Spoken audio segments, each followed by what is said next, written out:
공수처의 무법적인 행태가 도를 넘고 있습니다. 지난 20일 공수처는 서울구치소를 방문해 윤석열 대통령에 대한 강제 구인을 무려 6시간 동안 시도했고 오늘 재시도를 예고하기도 했습니다. 이미 대통령을 포함해 주요 인물들이 모두 구속된 상태입니다. 대통령은 체포영장 집행 직후 공수처에서 진술을 거부하겠다는 의사를 명확하게 표명했고, 공수처에서 또다시 구인을 한다 하더라도 진술을 하지 않겠다는 뜻을 명확히 밝혔기 때문에 구인을 해도 아무런 실익이 없습니다. 그러함에도 불구하고 공수처가 이렇게까지 하는 것은 이해하기가 어렵고 수사의 실익이 없을 뿐만 아니라 결국 대통령에 대한 망신 주기에 불과한 것입니다. 특히 대통령이 오늘 탄핵 심판 출석이 예정된 상황에서 공수처의 강제 구인으로 출석하지 못하게 된다면 그 정치적 의도를 의심할 수밖에 없습니다. 그리고 결국 공수처의 강제 구인은 탄핵 심판에 대한 방해로 귀결될 수밖에 없습니다. 공수처는 부당한 강제 구인을 즉각 중단할 것을 강력히 촉구합니다. 이준숙 방통위원장의 탄핵 심판 선고가 모레 23일 나온다고 합니다. 단 3일만 근무한 방통위원장의 탄핵 심판이 장장 172일이나 걸려야 했는지 납득하기 어렵습니다. 이준숙 위원장 탄핵은 당연히 기각되어야 하지만 172일 동안 방통위를 마비시킨 것만으로도 민주당은 전략적 목적을 이룬 것입니다. 애초에 이재명 세력이 줄 탄핵을 남발한 목적은 장기간의 직무정지를 통한 국정마비였기 때문입니다. 헌재는 여기에 브레이크를 걸지 않아 국정혼란을 부추긴 책임이 있습니다. 헌법재판소는 여전히 불공정한 모습을 보이고 있습니다. 대통령 탄핵 심판은 1차 준비일부터 2차 준비일까지 고작 7일밖에 걸리지 않았는데 한덕수 권한대행은 23일, 이준숙 방통위원장은 35일이나 걸렸습니다.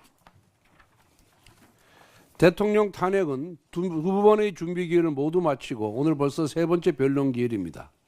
그보다 이틀 전에 탄핵이 가결된 법무부 장관과 경찰청장은 아직 준비 기일 일정조차 잡히지 않았습니다. 왜 이렇게 불공정합니까? 헌법재판소가 대통령 변호인단에는 증거자료와 의견서를 제출하라고 얼마나 닥달했습니까? 그런데 저희가 확인한 결과 박성재 법무부 장관 측은 두 번에 걸쳐서 신속재판을 요청하는 의견서를 헌재에 제출했는데 헌재는 이를 무시하고 국회 측에 법무부 장관 탄핵 입증계획서 제출 기간을 무려 2주씩이나 줬습니다. 그런데 정청래 법사위원장은 최종 제출 기한인 어제까지도 입증계획서를 제출하지 않은 것으로 확인되고 있습니다. 헌법재판소와 민주당의 짬짬이식 고의지연 전술입니다. 한덕수 권한대행 탄핵 심판은 대통령 탄핵만큼이나 중요한 사안입니다. 민주당은 최상목 대행에게 끊임없이 탄핵을 시사하며 협박하고 있고 권한대행 체제의 불확실성은 국정 불안으로 이어지고 있습니다. 오늘 미국 트럼프 행정부의 출범으로 많은 변화가 예상되는데 대행의 대행 외교에 대한 걱정이 제기되고 있고 대통령 탄핵 심판 선고 이후의 극심한 국정 혼란도 우려되는 만큼 헌법재판소가 권한대행 탄핵의 정적수부터 따져서 국정 안정을 도모해야 마땅합니다. 무엇보다도 거대 야당의 줄 탄핵은 대통령 비상계엄 선포의 명분으로 거론된 만큼 대통령 탄핵 결정 이전에 민주당의 탄핵 소추 독재에 대한 판단을 먼저 내려야 대통령 탄핵 심판이 완결성을 확보할 수 있습니다. 헌재는 대통령뿐만 아니라 10건의 탄핵 소추를 동시에 진행하길 바랍니다.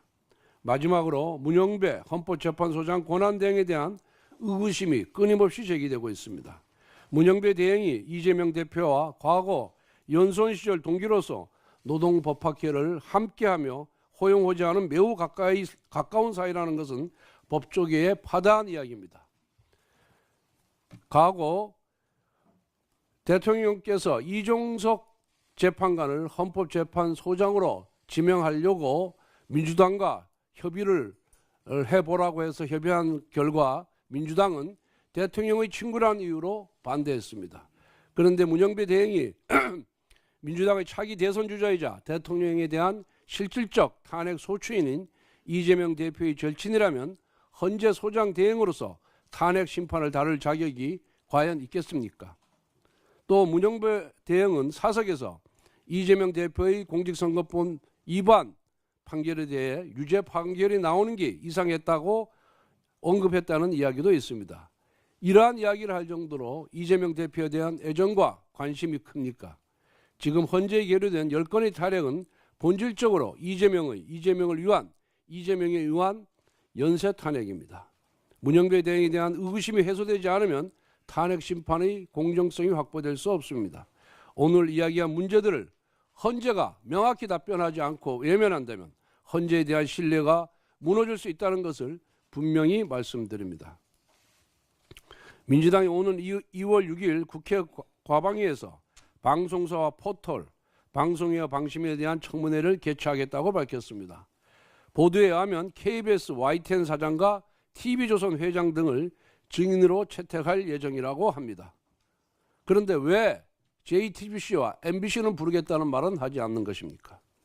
불과 얼마 전 민주당은 민주파출소라는 회귀한 조직을 만들고 카톡 검열을 시도했다고 여론의 문매를 맞았습니다. 그런데 이번에는 청문회를 통해 언론사 관계자를 국회로 불러 겁박하고 길들여 보겠다는 것입니다. 이재명 세력은 가짜뉴스 단속을 청문회의 명분으로 내세우고 있습니다. 그 명분이 진실이라면 민주당은 청문회 대신 자아 비판 대회를 먼저 열어야 합니다. 김대엽 병풍 사건, 김만배 신앙림 녹취록 사건, 청담동 술자리 의혹, 광우병, 사드, 후쿠시마 괴담 등 민주당이야말로 가짜뉴스의 제작자이자 유포자이기 때문입니다. 민주당은 대통령 지지율이 높게 나온 여론조사에 대해 고발을 검토하고 선관위에 이의 신청을 제기했다가 기각을 당하는 망신을 당하더니 이제는 업체를 직접 방문하는 계획을 세웠다가 여론의 반응이 싸늘하자 황급히 취소했습니다. 당에 여론조사 검증특위도 만들었다고 합니다. 민주당 입맛에 맞지 않으면 언론도 탄압하고 포털도 탄압하고 여론조사도 탄압하겠다는 것입니다. 카톡 검열, 언론사 청문회, 여론조사 탄압은 모두 국민의 일상과 생각을 검열하고 통제하려는 민주당의 독재 본능에서 비롯된 것입니다. 1933년 12월 나치는 모함법이라는 악법을 제정해 표현의 자유를 억압하고 언론을 통제하며 자신에 대한 비판을 처벌했습니다. 오늘날 한국의 민주당과 지난날의 독일의 나치는 너무나도 닮았습니다.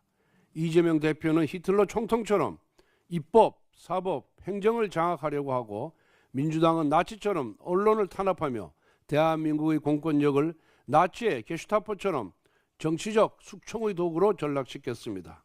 이재명의 민주당과 히틀러의 나치는 100년의 시차를 두고 태어난 독재의 쌍둥이입니다. 국민의힘은 대한민국을 나치 독일의 시대로 퇴행시키려는 모든 시대에 맞서 싸우겠습니다.